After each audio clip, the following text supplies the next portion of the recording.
Take off your mask, that muffles your sound. Yeah. All right, is this better? Yeah. Yeah. All right. This is about the Brys transforming a chunk of the peninsula to a new era when they discovered that people could raise grapes out here in our changing weather patterns and make money, which was a very novel idea for 2 or 3 generations of cherry farmers who never made a great profit that I could remember. So, and we have the honor of having the Bryses with us, 3 generations, Mrs. Brys, her daughter Kate, and her son Aiden. And I'm not going to complicate the issue too much, but I want to give an overview of the Browns, because they have been here, they were here since 1872 when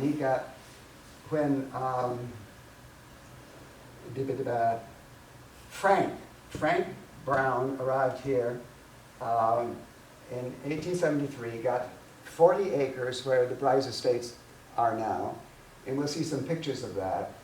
And they had a son named Elmer who married Ivy,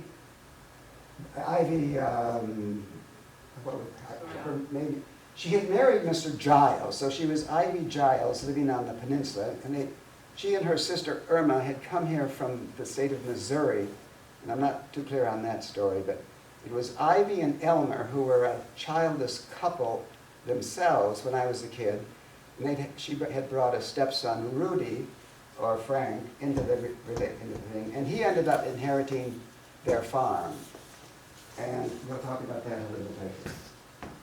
So, the farm had fallen into disrepair because Rudy died, and then his boy had sold it to the Elzers, I think it was. And I think nothing was much being done. So this is the state of the house.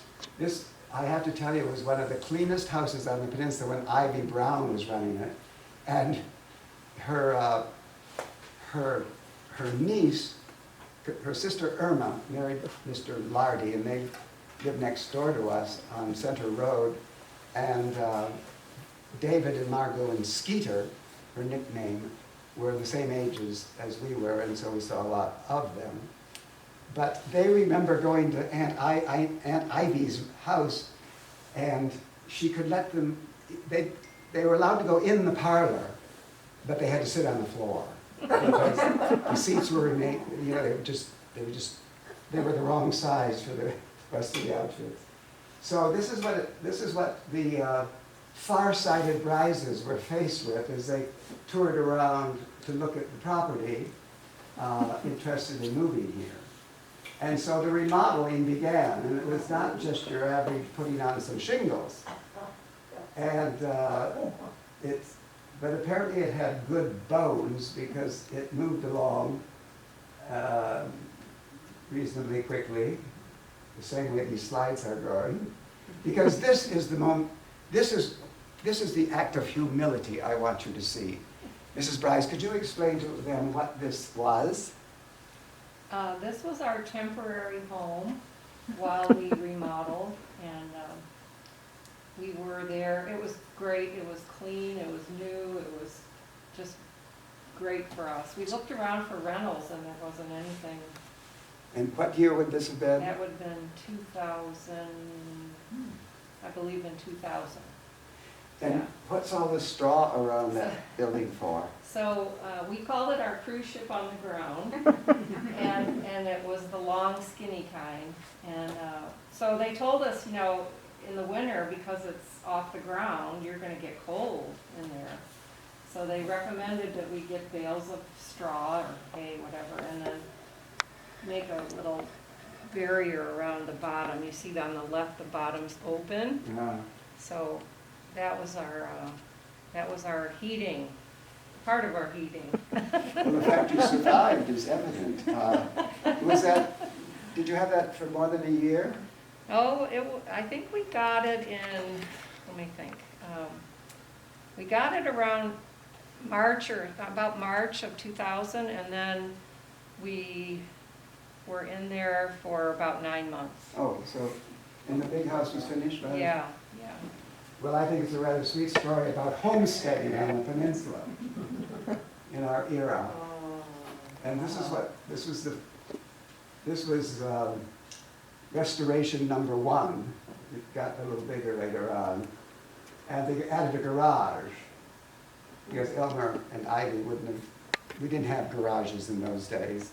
We didn't have docks. When I was a kid, there was not a single dock on the peninsula. If you had a boat, it was a rowboat, and if you didn't own the shore property, the farmer that did said, pull it up on there, and so things have changed. And they got this huge plaque for restoring a house. I restored a house. Did I get anything? Did you have to pay for this? No. Well, I'm going to talk We to... even got a free dinner. I'm going to talk to Manigault about that. So there were barns all over the place, and I think, if they made little Airbnbs out of these thicker quarters, they would have made a fortune. That was the day that we moved the barn. The barn was really, really close up front. And we were just waiting for this guy so we could watch the show, for him moving it down into the valley. And we went to lunch and he said, oh, when you get back, I'll move the barn. And sure enough, when we were gone to lunch, he moved the barn. And we couldn't see it. I think he didn't want us to see it. But you picked out that spot where it is now for the picturesqueness of it, had you? Yeah, it's a good spot for it. Yeah, it looks wonderful. And more barns. Well, that's the guest house right now, This one? the block one. Next to the red one on the other side is the guest house. See the block barn there? Oh, that's the guest house now? Yeah, and the one on the red one we had to remove. It was too in bad shape. This is a nice touch. That came with the deal. The tire in this wing, and there were a lot of different. So then the barns had to redevelop. This is now the guest house, right? Yes. Yeah. Wow.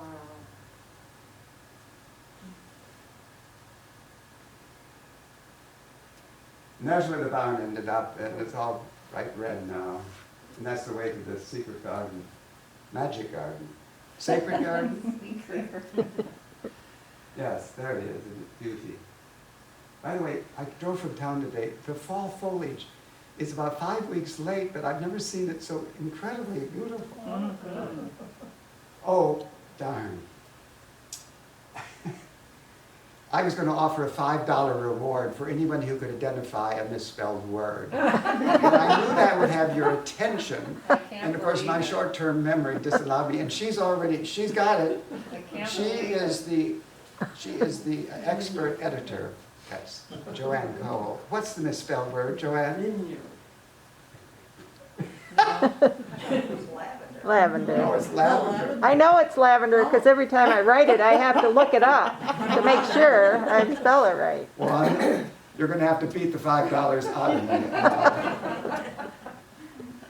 Now then, this is the beginning of their fortune. Is that the first year of the fields? I think no, it would be later because that barn. Here he is himself. He looks young. He was young. And those, I presume, are grapes. Those are our first harvest. Oh my gosh. Yep, there he is, starting to make his fortune.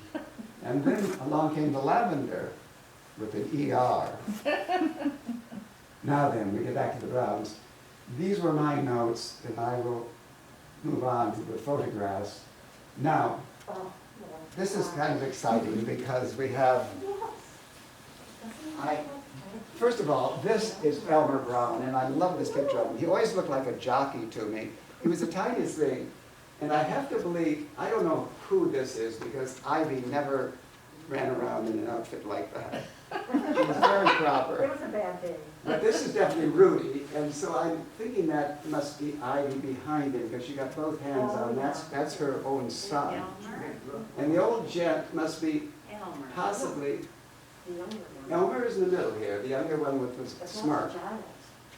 And I just am not at all sure who the old man is.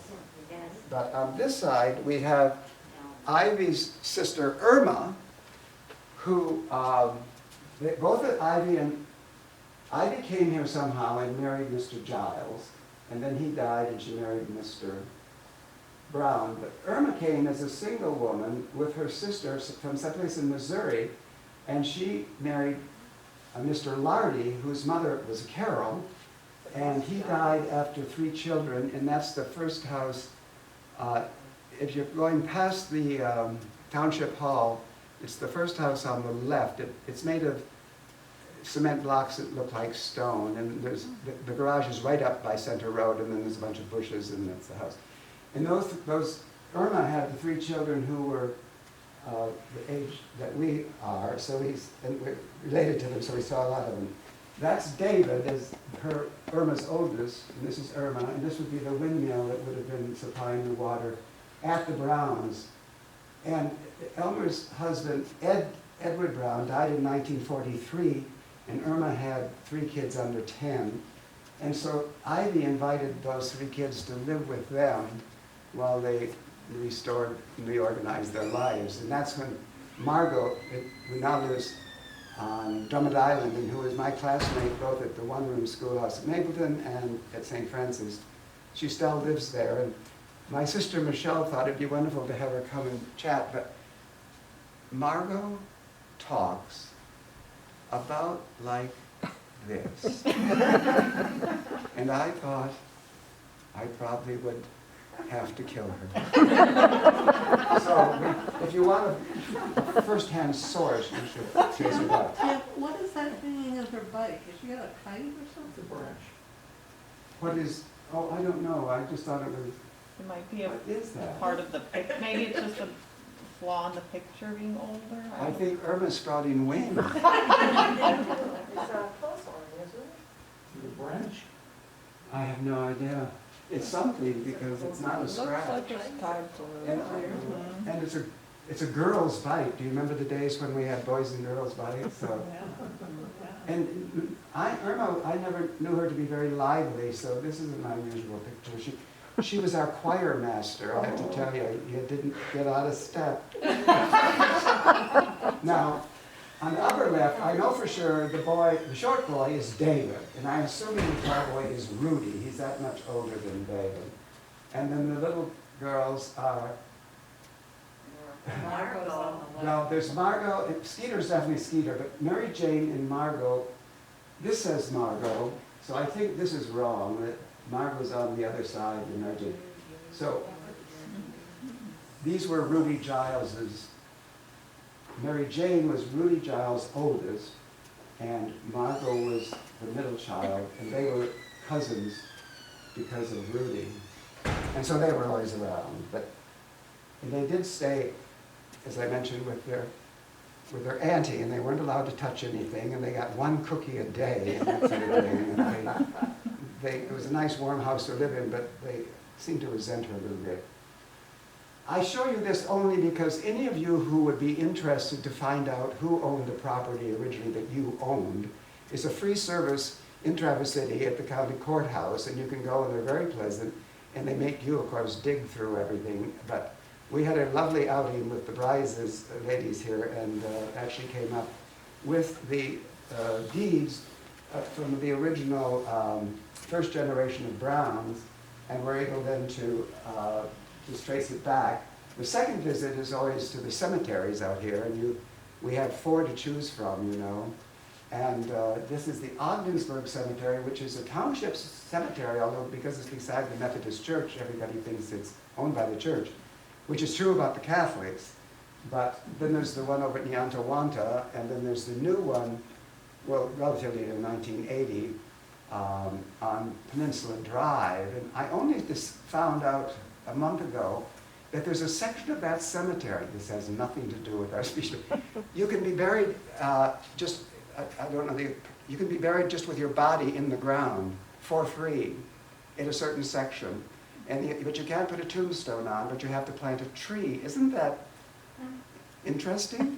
I mean, and available. I mean, I don't know who dreamt it up, but I don't want to do it. But There's a whole bunch of little trees growing up, so people are doing it, I take it. Just in case you're interested in a quiet burial. All right, now then. One of the things that happened to Ivy and Elmer's beautiful home when Frank took it over is that Ivy had good taste. She was a buxom woman she always wore her, I called it her cardboard, but it was some kind of a corsety thing, because if you touched it, it did not move, it did not depress. I mean, it was the state of the art. And she, very serious woman, and she had a lot of sort of intellectual friends, including this painter that my sister Michelle has been kind enough.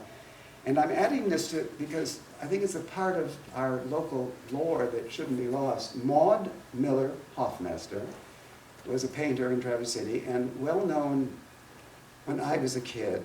And the reason she's being featured today is that when Rudy took over his real mother's home, Ivy Brown, there were 6 Maud Miller Hoffmeisters in her collection. And what did Rudy do with them? D-U-M-P. So, I've always felt such a loss in my heart that there could have been a real Maud Miller Hoffmeister out here, that I've called on my sister Michelle, who's going to take us through, this is a little bit of a sidebar, but I think you all should know Maud Miller Hoffmeister in case there's some in your attic. So Michelle, take it away. And you can take your mask up to me. Yeah, I'm gonna come over here. In Tim's lifetime, he remembers going with Mom to Maud's house because she had had a showing of different works of art that she had done. And I confiscated it before he got home, and that's at home. This piece right,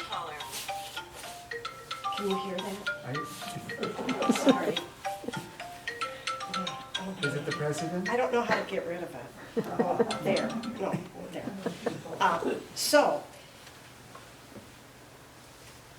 that picture was, Maud Miller Hoffmeister lived, this is Maud, and she looks a lot like Ivy. I'm not kidding. I mean, they were built the same. They both had mink coats. And being that they were great friends, that might have been how Mother was introduced. Yeah. And then in 1981, my husband and I were at Mayo Clinic Rochester, and his doctor, Rick Nishimura, on the wall had a very famous print, I don't think it was the original, of The Country Doctor. And have fun and look it up on search, because it was a work of art, and that By got Maud Miller Hoffmeister. of Maud's. And what's funny is the sleigh, horse-driven sleigh with a doctor in it going somewhere. This is a